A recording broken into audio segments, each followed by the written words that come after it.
Pemirsa, kita masuk dalam segmen fact check. Kita akan sama-sama mengecek kebenaran terkait dengan fenomena begal, itu teror atau candaan. Mengapa? Karena Jakarta kembali dibayangi oleh ancaman begal. Dalam rentang waktu yang sangat singkat, aksi kejahatan di jalanan Jakarta mencuat ke permukaan. Bukan hanya soal aksi nyata di lapangan, tapi juga ada informasi palsu yang turut memperkeruh situasi. Lantas seberapa serius ancaman ini dan apa yang sudah dilakukan untuk mengatasinya? Kita akan sama-sama cek faktanya di slide-slide selanjutnya. Pemirsa, mari kita mulai dari fakta terkini. Jadi dalam periode 3 hari, yaitu mulai dari tanggal 18 hingga 20 Mei 2026, kepolisian berhasil membekuk tidak kurang dari 16 pelaku kejahatan jalanan, di mana 16 pelaku kejahatan jalanan ini terlibat dalam aksi pencurian dengan kekerasan atau curas dan pencurian kendaraan bermotor alias curanmor di wilayah Jakarta Utara. Yang membuat kasus ini semakin mengkhawatirkan adalah para pelaku ini diketahui memiliki senjata dan menjadikan aksi mereka bukan sekedar kriminalitas biasa, melainkan ancaman nyata terhadap keselamatan jiwa. Nah, dari hasil penyelidikan aparat terungkap ada 2 motif dominan yang memang melatar belakangi aksi mereka. Yang pertama adalah karena adanya tekanan ekonomi dan juga keterlibatan dengan narkoba. Jadi mereka melakukan begal karena ingin menjual barangnya untuk membeli narkoba. Nah, 2 faktor ini bukan hal yang baru, tapi kombinasinya menjadi pemicu yang sangat berbahaya di lapangan. Kita beralih ke slide selanjutnya. Tapi pemirsa, tidak semua laporan yang beredar dapat langsung dipercaya. Disinilah pentingnya kita bicara soal literasi informasi. Mengapa? Karena baru-baru ini publik dikejutkan oleh kabar seorang model inisialnya adalah ADV yang mengaku menjadi korban begal di kawasan Kebonjeruk, Jakarta Barat. Nah, informasi ini menyebar dengan cepat dan memicu keresahan di masyarakat. Tapi setelah dilakukan penyelidikan, pihak kepolisian menegaskan kalau kabar tersebut adalah hoax alias tidak benar. Tidak ada kejadian begal seperti yang diklaim oleh ADV. Dan pemirsa, yang lebih mengejutkan adalah motif ADV menyebarkan hoax ini atau informasi bohong sangat tidak bertanggung jawab, yaitu hanya karena iseng. Ini adalah pengingat keras bagi kita semua bahwa menyebarkan informasi palsu soal kejahatan sekecil apapun niatnya memiliki dampak sosial yang sangat besar. Kepanikan publik yang tidak perlu, mobilisasi sumber daya aparat yang seharusnya bisa difokuskan ke tempat lain, hingga erosi kepercayaan terhadap informasi yang benar-benar valid. Hoax begal bukan candaan. Itu adalah gangguan ketertiban umum. Kita beralih ke slide selanjutnya. Nah pemirsa, kini kita akan masuk ke data yang perlu diketahui oleh setiap warga Jakarta. Jadi ini ada data berdasarkan pemetaan yang memang dilakukan oleh Polda Metro Jaya dan juga akumulasi laporan kejadian terkini. Setidaknya ada 5 zona di Jakarta yang masuk kategori rawan begal dan wajib Anda waspadai. Yang pertama pemirsa adalah di Jakarta Utara. Nah di Jakarta Utara, titik-titik yang perlu Anda antisipasi dan juga waspadai adalah kawasan Pluit Raya dan juga Penjaringan. Mengapa? Karena area ini dikenal dengan mobilitas yang tinggi tapi minim penerangan di jam-jam tertentu. Kedua pemirsa, kita beralih ke sebelah kiri yaitu di Jakarta Barat. Jadi Jakarta Barat tepatnya di pinggir tol Kebonjeruk dan juga Kalideres menjadi lokasi yang kerap muncul dalam laporan kejadian. Ironisnya justru kawasan Kebonjeruk ini sempat menjadi latar hoax yang baru saja kita bahas tadi oleh model ADV. Ketiga di Jakarta Pusat, tepatnya adalah di flyover Kemayoran, kemudian Jalan Angkasa dan juga di Pasar Baru yang masuk dalam radar pengawasan.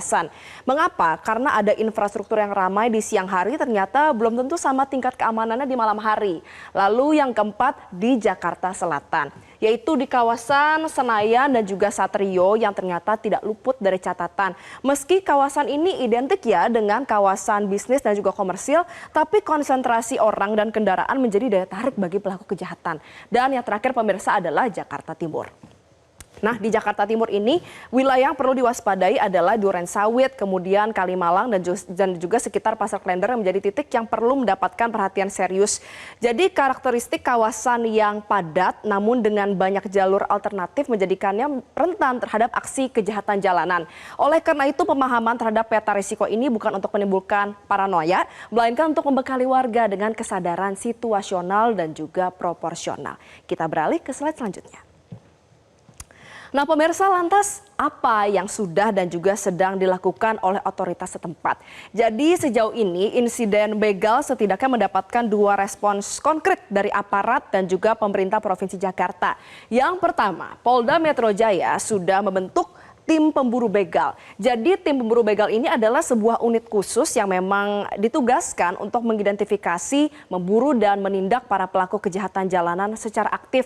Jadi tim ini bukan sekadar menunggu laporan masuk, melainkan bergerak secara proaktif di titik-titik yang telah dipetakan. Jadi untuk tim pemburu begal ini bekerja 24 jam dan mungkin kalau ada beberapa dari Anda yang sadari, benar-benar kita bisa melihat ya mobilnya beriringan dan selalu melakukan pemetaan dan juga menyisir di area-area rawan begal. Dan kedua, ini adalah langkah yang juga lebih sistemik, yaitu Pemprov Jakarta bekerja sama dengan Polda Metro Jaya untuk memperkuat pengawasan dengan mengintegrasikan tidak kurang dari 24.000 kamera pengawas alias CCTV.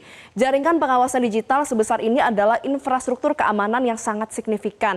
Diharapkan dengan adanya integrasi yang penuh, rekaman dari berbagai sudut kota bisa dimanfaatkan secara real time untuk deteksi dini, pelacakan pelaku, hingga pengumpulan bukti pasca kejadian. Nah, kejahatan jalanan termasuk begal dan juga curas menjadi salah satu sasaran utama dalam sistem ini.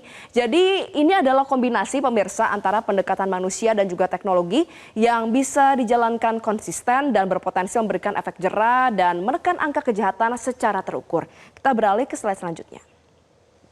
Nah pemirsa, ini tentu menjadi penting ya, jadi ada sejumlah antisipasi dan juga imbauan yang harusnya Anda bisa resapi karena sebaik apapun respons aparat, kesadaran dan kewaspadaan individu tetap menjadi lapisan pertahanan pertama.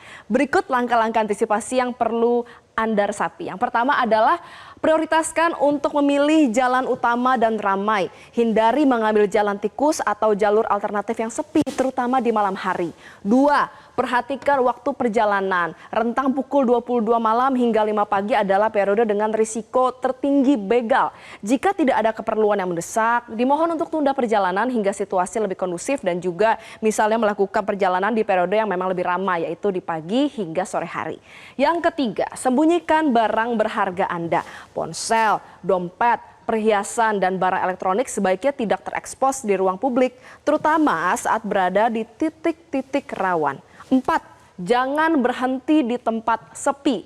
Apabila kendaraan mengalami masalah atau Anda perlu istirahat, tolong cari lokasi yang terang dan juga ramai. 5. Pemirsa, penting juga, simple, yaitu kita harus memperhatikan sekitar. Kesadaran situasional ini bukan berarti paranoid ya, tapi cukup peka terhadap hal-hal yang tidak wajar di sekitar Anda, termasuk kendaraan atau individu yang mengikuti pergerakan Anda. 6.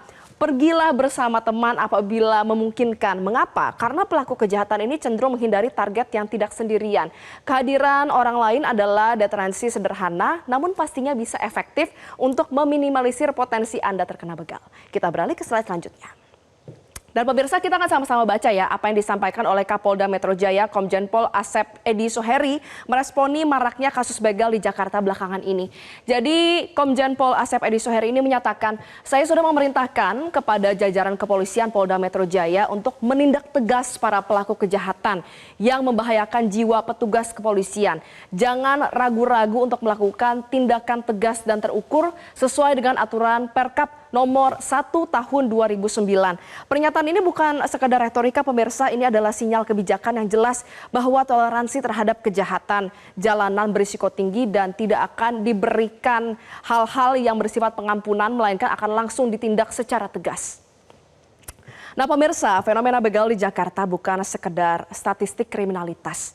Ini adalah persoalan yang menyentuh rasa aman warga setiap hari, setiap kali mereka keluar rumah.